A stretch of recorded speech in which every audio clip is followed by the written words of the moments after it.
Metro Manila. Ubo, plemang nakabara, hirap sa paghinga. Dapat may dalang ginhawa. Kaya lagi kong bitbit, Plemex Forte Capsule.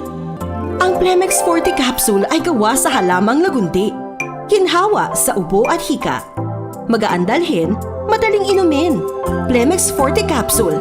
Basta lagundi, Plemex. Vitex Nagundo L is the generic name of Plemex Forte. If symptoms persist, consult your doctor. Tanggal ang plema, tigil ang ubo. Maluwag ang paghinga sa Plemex Forte. Basta lagundi, Plemex! Ang Plemex Forte Lagundi Capsule ay mabibili sa pangunahing butika o drugstore na malapit sa inyo.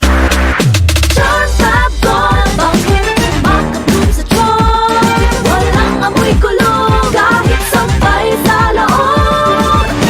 Charm Fabric Conditioner with Bloom Fresh Technology. May antibacterial na at ka-bloom sa bango ang damit. Charm Fab Gold, bakit makabloom sa charm? Walang amoy kulong, kahit sampay sa laon. Bangong makabloom sa charm. Charm Fabric Conditioner. Manufactured by ACS Manufacturing Corporation. ISO certified. World-class quality. ACS. Pagbasa sa Aklat ng Kawikaan, Kabanata 11, Talata 1 hanggang 31. Kasuklam-suklam kay Yahweh ang timbangang may daya, ngunit kasiyahan naman ang timbangang tama. Kahihiyan ang laging dulot ng kapalaluan, ngunit pagpapakumbabay, nagbubunga ng karunungan. Ang tuntunin ng matuwid ay katapatan, ngunit ang masamay wawasakin ng kanyang kataksilan. Walang halaga ang yaman sa araw ng kamatayan, ngunit ang katwiran ay naglalayo sa kapahamakan. Mas panatag ang landas ng tapat ang pamumuhay, ngunit nabubuwal ang masasama sa sariling kabuktutan. Ang katwiran ng mga matuwid ang nagliligtas sa kanya, ngunit ang masama ay bilanggo ng kanyang masamang nasa. Ang pag-asa ng masama ay kasama niyang pumapanaw. Ang umasa sa kayamanan ay mawawalang kabuluhan. Ang matuwid ay inilalayo sa bagabag, ngunit ang masama ay doon bumabagsak. Ang labi ng walang Diyos sa iba ay mapanira, ngunit ang dunong ng matuwid ay nagliligtas ng kapwa. Kapag ang matuwid ay pinagpapala, ang bayan ay nagagalak, ngunit higit ang katuwaan kapag ang masamay napapahamak. Dahil sa salita ng matuwid, ang bayan ay tumatatag,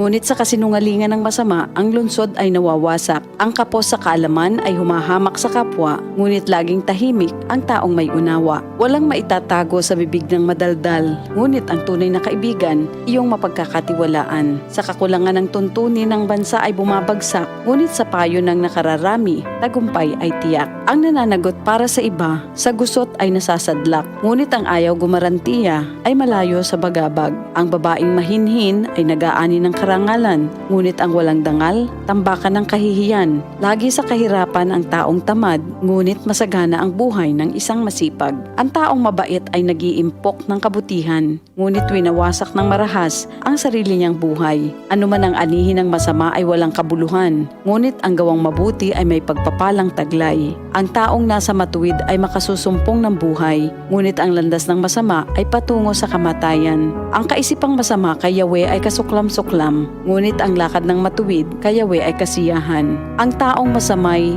di makaliligtas sa kaparusahan, ngunit hindi maaano ang nabubuhay sa katwiran. Ang magandang babae ngunit mangmang naman ay tila gintong singsing sa nguso ng baboy.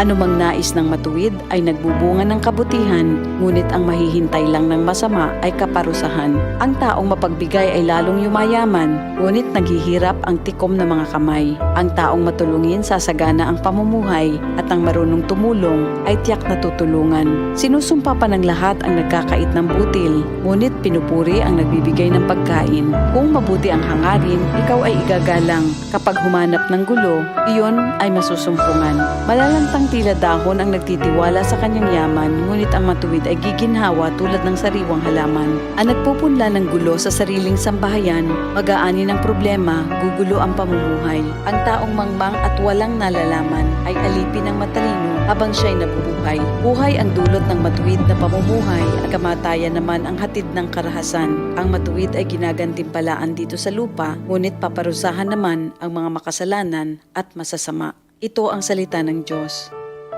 DCXL News, ang himpilan ng RM